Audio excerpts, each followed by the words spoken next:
예, 여러분 성가대 찬양을 들으시니까 막 춤추고 싶죠. 몸이 들썩들썩하죠. 원래 그 시편의 이 찬양 노래를 보면은 예배 드릴 때 이렇게 온갖 악기와 그 노래와 그 다음에 춤과 이런 것으로 예배를 드립니다. 그래서 우리도 매년 추수감사절과 또 이렇게 특별히 우리 음악으로 예배를 드릴 때는 그 춤판을 같이 벌리고 예배 끝난 다음에도 같이 손을 잡고 이렇게 둥그렇게 서서 마침 노래를 부르고 그랬는데 코로나가 다 없애버렸어요. 지금은 이제 심지어 성찬식까지도 굉장히 자제하는 그런 분위기가 됐는데요. 근데 제가 이렇게 보니까 쭉 한 줄로 이렇게 앉으셔서 잘 안 보이실 것 같아요. 제가 전에 이렇게 줄을 어슷하게 이렇게 놨는데 여러분들이 쫙 또 줄을 맞춰 놓으시더라고. 우리 군사 문화가 몸에 배어갖고 딱 한 줄로 쓰고 이러는 게 아주 틀에 박힌 것 같습니다. 자리를 옮기셔도 됩니다. 여러분 자유롭게 이렇게 옮기셔서 잘 편한 자세로 하시기 바랍니다.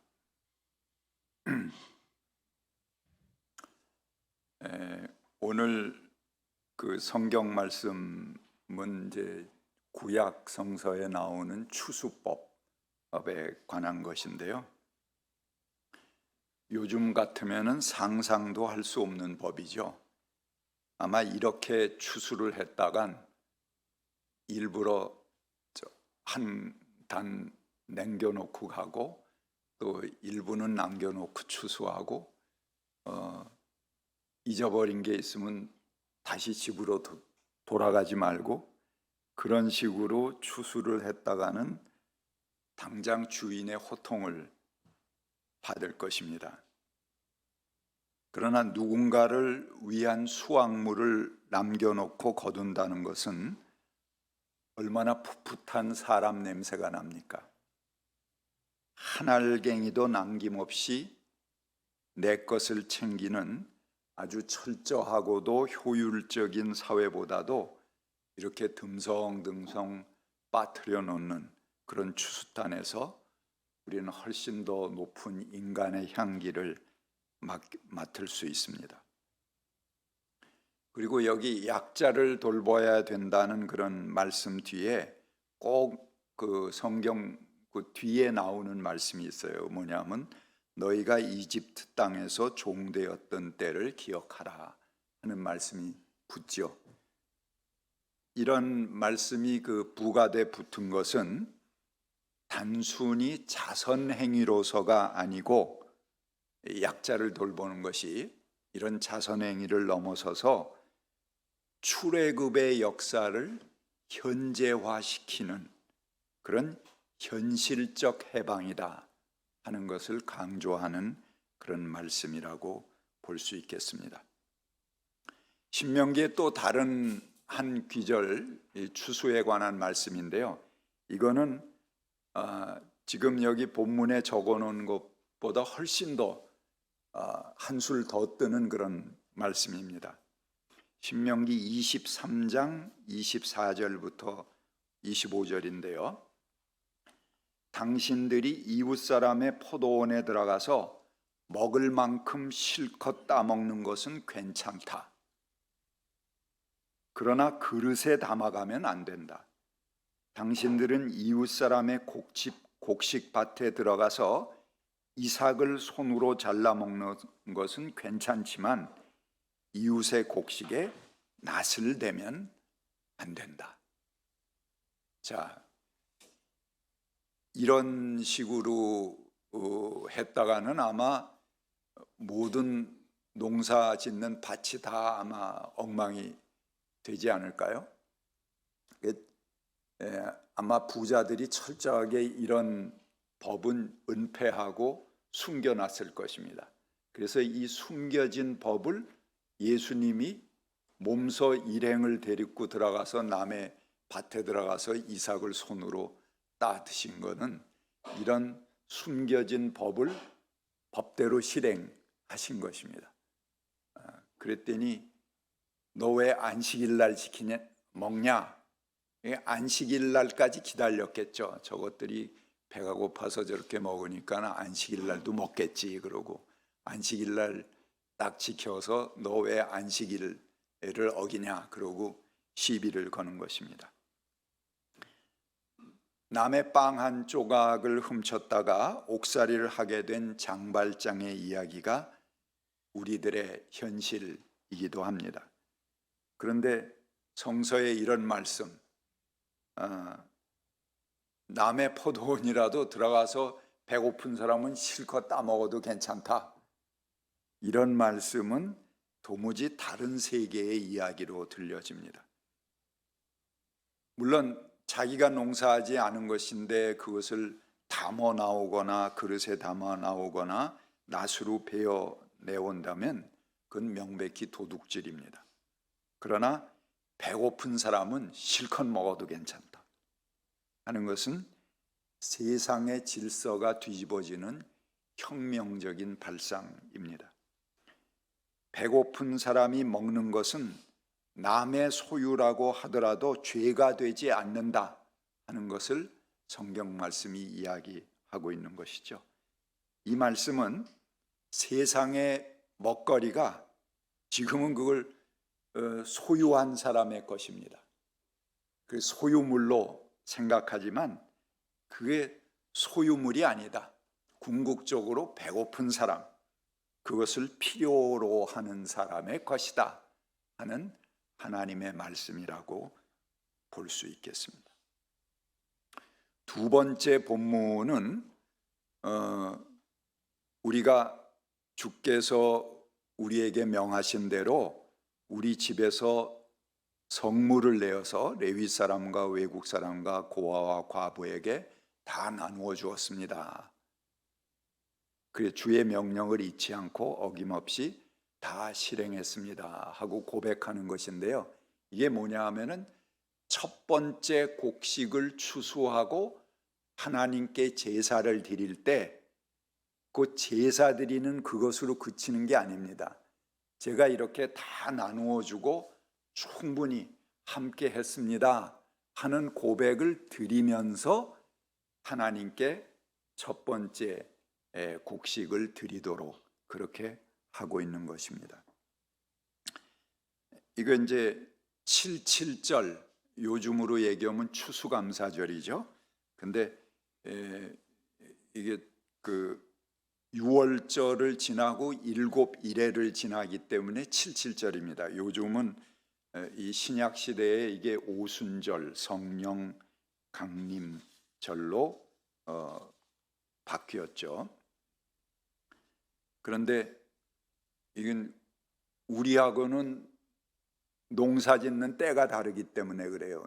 유대는 4월부터 10월까지가 우기예요. 그러니까 그때 농사를 짓고 그쪽은 이제 온도는 따뜻하니까 그리고 10월부터 4월까지 우기니까 농사를 짓고 그 다음에 추수감사절이 있거든요. 지금은 우리들하고 이제 이 계절이 안 맞죠. 그래서 추수감사절이 11월 달에 다른 교회들은 합니다. 그거는 이제 미국의 메이플라워호, 미국 사람들이 처음 미국 대륙에 도착해서 추수하는 것을 기념하는 그런 것으로 그 날짜로 추수감사절 드리는데 우리한테는 안 맞아요. 11월 중순이 되면은 이미 추수가 다 끝난 것입니다. 그래서 우리는 추석 끝난 다음에 이 추수감사절을 우리 교회는 지키고 있습니다. 그래서 이 77절의 흔적은 지금 교회의 맥추절이라는 그런 것으로 흔적이 남아 있기도 합니다. 고대 근동에서 공적인 희생 제사라는 것은 막대한 농산물과 동물들을 소비했을 뿐만 아니라 지배 계급이 하층민으로부터 경제적 잉여를 착취하는 수단이기도 했습니다. 결국 민중이 소비해야 할 생산물이 정기적으로 수탈됐던 것입니다. 그래서 이스라엘은 초기에 야훼 신앙에서는 공적인 희생 제사를 극히 제한시켰습니다. 그리고 어떤 가장이든지 사제 없이 제의를 관장할 수 있게 그렇게 했습니다. 그게 이제 야훼 신앙 초기의 제사의 모습입니다. 그러니까 가족들이 함께 나눠 먹는 것이죠. 근데 자기 가족만 먹는 게 아니고 동네에 가난한 사람 또 뭐 고아 과부 이런 사람들을 전부 초청을 해서 이방인 이런 사람 초청해서 함께 먹는 식사, 그것이 이들의 제사였습니다. 이게 나중에 종교가 제도화되면서 종교적 절기에서 신분의 구분 없이 남종, 여종, 레위인, 떠돌이 모두가 함께 즐기는 축제라는 형식으로 남게 됩니다. 이런 식사를 구약 성서는 야훼 앞에서의 식사다 그렇게 이야기를 합니다. 야훼 앞에서 그의 얼굴을 대하는 식사라는 것입니다. 원래 예배자가 성소에 나가서 신의 형상, 신의 얼굴을 본다는 말인데요. 본래 이스라엘은 하나님의 얼굴을 보면 어떻게 됩니까? 죽어요. 죽는다. 그렇게 돼 있죠.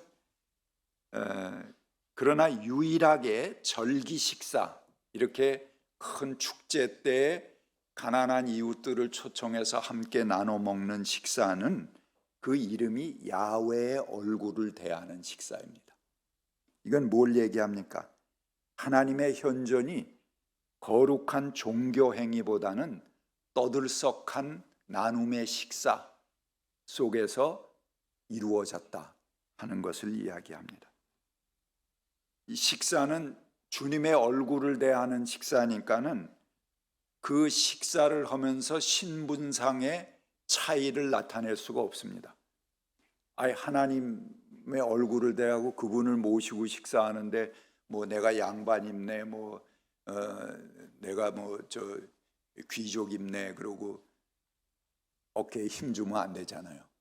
다 아주 겸손해야죠. 그래서 그 식사는 모두가 한 상에서 똑같이 먹고 마시는 식사입니다.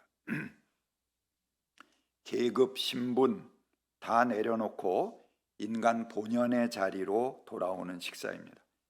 이방인을 비롯해서 모두가 하나로 어우러지는 식사이고 그들의 인권이 동등하다는 시위이기도 했습니다. 이런 야훼 앞에서의 식사, 야훼의 얼굴을 대하는 식사는 신약 시대의 성만찬 의식으로 발전합니다. 초대교회 성만찬은 요즘같이 이만한 빵 하나 주고 포도주 이렇게 홀짝 먹고 그런 전례화된 성찬식이 아닙니다. 모두가 각자 음식을 가져와서 그리고 푸짐하게 나눠 먹는 그런 공동의 식사입니다. 그런데 그 성만찬이 이 예배의 꽃이에요. 예배의 중심이에요. 예배에 부가된 식사가 아니고 예배는 그냥 전주일 뿐이고 진짜 참 예배는 바로 이렇게 함께 나누는 식사입니다. 그 제사 때도 마찬가지죠. 구약의 제사가 이렇게 함께 나누는 식사를 야훼의 얼굴을 대하는 식사로 했듯이 그런 전통이 그대로 신약 성경에 옮겨져 온 것입니다. 그것은 어떤 율법이나 말씀보다도 나누는 행위 자체를 하나님을 대하는 중요한 예배로 생각하는 것입니다. 우리 현생 인류를 호모사피엔스라고 하죠. 근데 이 인류의 한 종인데 사실은 인류도 다양하게 있습니다. 네안데르탈인도 있고 북경 인류도 있고요. 하이델베르크인도 있고 수많은 그런 인류들이 있었습니다. 네안데르탈인은 호모사피엔스보다 훨씬 덩치가 큽니다. 그리고 뇌의 용량도 커요. 힘도 더 셌던 것으로 그렇게 알려지고 있습니다. 지금은 호모사피엔스의 유전자 안에 일정 부분이 네안데르탈인에게서 온 유전자로 키핑돼 내려가고 있습니다. 그렇지만 이 네안데르탈인 다른 인류들은 전부 멸종했습니다. 왜 그랬냐?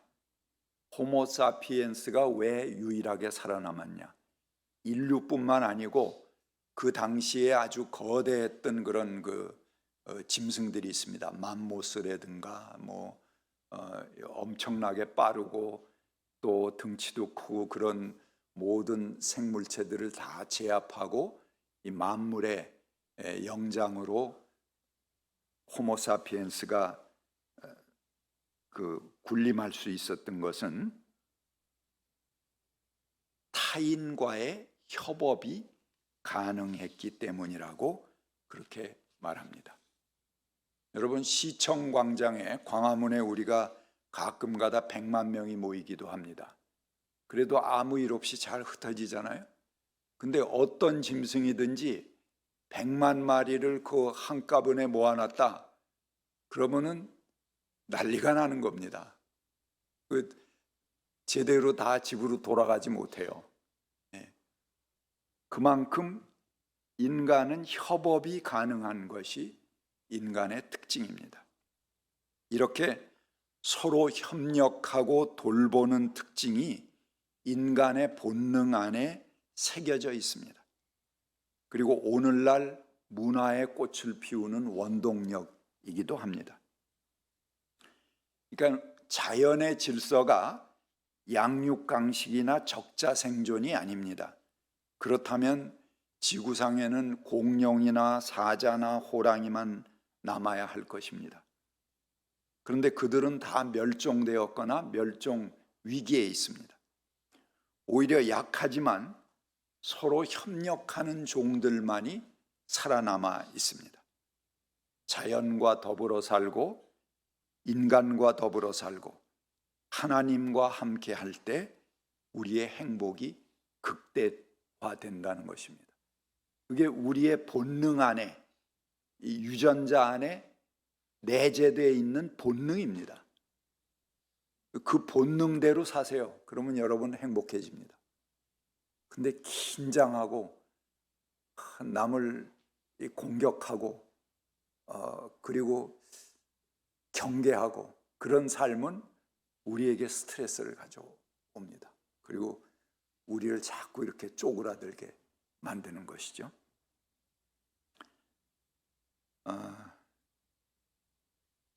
참된 성장이란 만물이 서로 영향을 주고받으면서 서로가 원하는 형태로 발전하는 것입니다.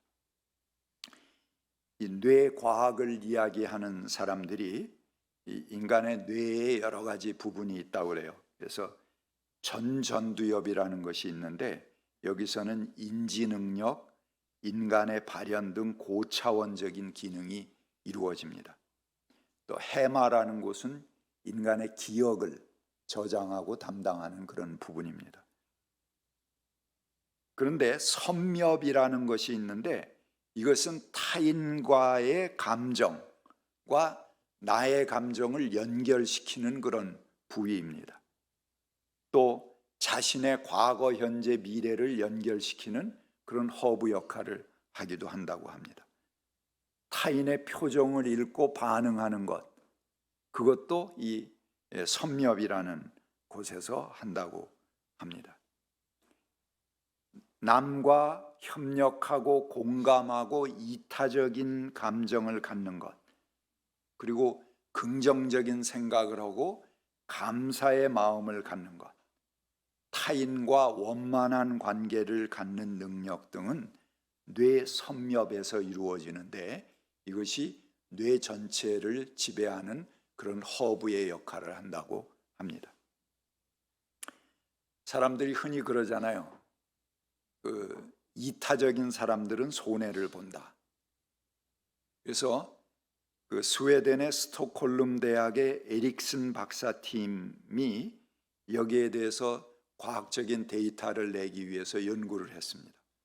그랬더니 처음에 연구를 시작하기 전에 조사한 설문에서는 68%가 이타적인 사람은 손해를 본다, 그렇게 답했다고 합니다. 9%만 그들이 득이 될 것이다, 이렇게 설문에 답했다고 그래요. 그런데 실제로 4,017명을 대상으로 기부 봉사 활동을 많이 하는 이타적인 사람들, 그리고 이기적인 사람들, 이렇게 분류해서 내부적으로 자료를 가지고 그 사람들의 14년간의 소득의 변화를 조사했다고 합니다. 그런데 처음에는 이들의 소득이 같아요. 그런데 점점 이타적인 사람들의 소득이 늘어납니다. 그래서 조사 말기에는 이타적인 사람들이 평균 1.5배가 더 높았다, 그런 결과가 나왔습니다. 우리가 생각한 상식을 뒤집어 엎는 그런 결과죠. 왜 그랬을까요? 이타적인 사람은 남을 돌보고 아껴주니까 사람들의 신뢰를 얻습니다. 그래서 타인의 협력을 얻어냅니다. 그런데 이기적인 사람은 점점 더 고립됩니다. 결과는 돌고 돌아서 자기에게 돌아온다 하는 것이 그 연구팀의 결과였다고 합니다. 우리가 근육 훈련을 하듯이 사랑과 감사의 마음도 훈련이 필요합니다. 감사의 근육을 키워가야 되는 것입니다. 부정적인 마인드를 가진 사람에게 너 감사해라 이렇게 얘기하는 것은 전혀 근육이 없는 사람에게 올림픽에 나가서 메달을 따라 하는 얘기와 같다는 것입니다. 호모사피엔스의 본성이 상호 협력이기 때문에 우리가 감사의 마음을 가지고 긍정적인 마음을 갖게 되면 뇌 전체를 사용하게 됩니다. 그래서 그 훈련을 하는 사람, 그런 사람들은 점점 삶이 풍요로워집니다. 그 훈련을 하기 위해서는 우리가 제일 처음 임문이 감사합니다 라고 이웃들에게 표현하는 것입니다. 이것이 마음을 여는 첫 임문입니다. 그 다음에는 일일 일선이라든가 뭐 이런 것을 하면서 훈련할 수 있겠죠. 그리고 중요한 것이 마음에 드는 사람들과 함께 하는 것입니다.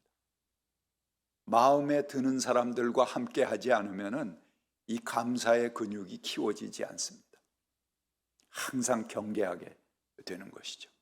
그러면 항상 자기를 스트레스 받는 위치에 내던지는 것입니다.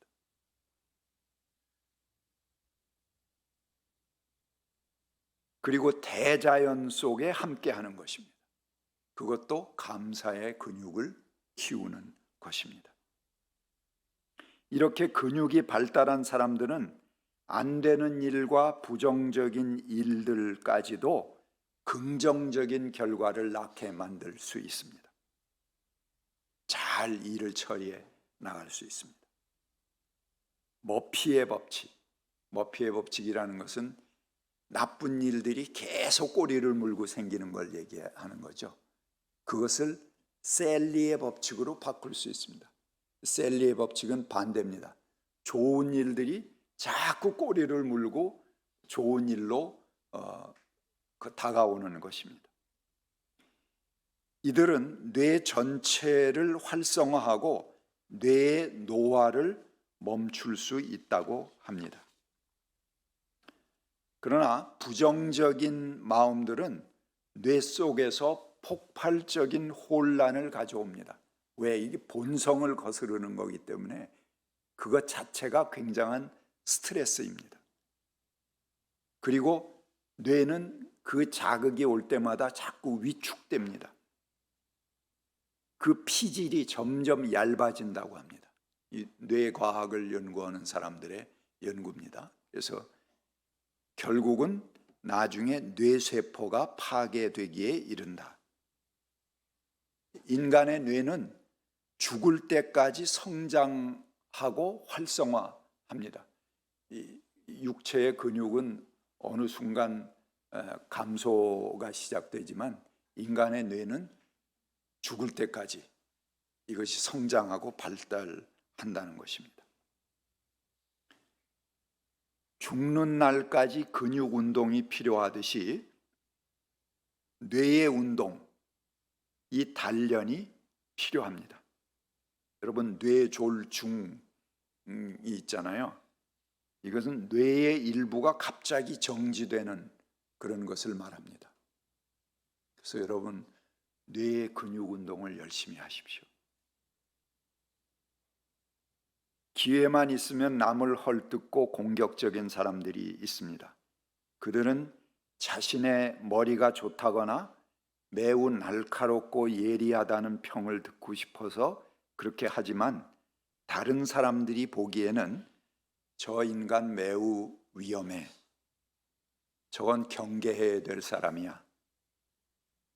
저 사람은 머리는 좋은데 인격이 안 됐어. 그렇게 평가할 뿐입니다. 결국은 외톨이가 되고 공동체가 기피하는 인물이 됩니다. 우리가 추수감사절 예배를 드리는데, 기쁨으로 드리는데, 이 예배라는 건 하나님께 가장 기쁜 마음으로 찬양을 드리며 아무 거리낌 없이 영광을 돌리는 것, 한껏 영광을 돌리는 것, 그게 예배겠죠. 근데 해마다 이렇게 감사절 예배를 드리면서 참 마음이 편치 못할 때가 많습니다. 올해도 그래요. 지금 전쟁이 터져서 폭탄을 퍼붓고 민간인들이 학살되고 인질을 잡고 이런 그 사륙전이 벌어지고 있는데 우리가 모여서 하나님 감사합니다. 그렇고 예배 드리는 것이 상당히 편치 못하기도 합니다. 우리 주변이 마음껏 감사드릴 수 없게 하기 때문에 우리의 이 예배가 완전한 예배가 되지 못하는 것입니다. 우리 주변의 형제 자매들, 그들의 한 맺힌 호소들이 이 땅에 그득한데 어찌 자기 자신이나 그 속한 집단만이 그런 일을 당하지 않았다고 해서 감사하며 영광을 돌릴 수 있겠습니까? 사실 하나님께서 꼭 우리의 찬양이 필요하시거나 우리의 제사나 예배가 필요하신 것은 아닙니다. 우리가 찬양을 드리지 않더라도, 우리가 예배를 드리지 않더라도 하나님이 타격 입으실 일은 없습니다. 사실은 우리 스스로를 위해서 하나님께 예배하는 것입니다. 억울하고 한 맺힌 사람들의 호소가 사라지고 참다운 평등과 정의가 있는 곳이라야 우리가 아무 꺼리낌 없이 하나님 앞에 나아갈 수 있는 참 예배가 가능할 것입니다. 한 사람의 눈에서 나오는 눈물의 무게를 이 세계 전부의 무게보다도 무겁게 느낄 수 있을 때, 우리는 참다운 기도를 드릴 수 있을 것입니다. 우리 모두의 눈에서 눈물이 사라지고 모두의 고통이 사라질 수 있을 때에야 우리는 참 예배를 드릴 수 있을 것입니다. 나 혼자만이 드리는 감사가 아니라 모든 이웃과 사랑으로 하나가 되어 감사와 찬양을 드릴 때 참다운 예배, 그때 비로소 우리가 참다운 예배를 드릴 수 있을 것입니다. 우리의 하나됨을 방해하는 모든 장벽, 나는 남자고 당신은 여자고 이렇게 구분짓는 성차별의 장벽, 계층 간의 장벽, 학력의 차이에서 오는 장벽, 신분 간의 장벽, 세대 차이에서 오는 장벽, 지방색의 장벽, 모든 일체의 방해물을 거두어 버리고 모든 형제와 자매가 깊이 사랑하고 존경하는 마음을 가질 때라야 우리는 비로소 예배다운 예배를 드릴 수 있을 것입니다. 그런 세상을 만들어 가려는 노력을 포기하고 세상과 담쌓고 드리는 예배는 자기 만족을 하나님으로 삼는 이기적인 예배입니다. 그것은 영이 없는 예배이고 진정성이 결여된 죽은 예배입니다. 함께 묵상하시겠습니다.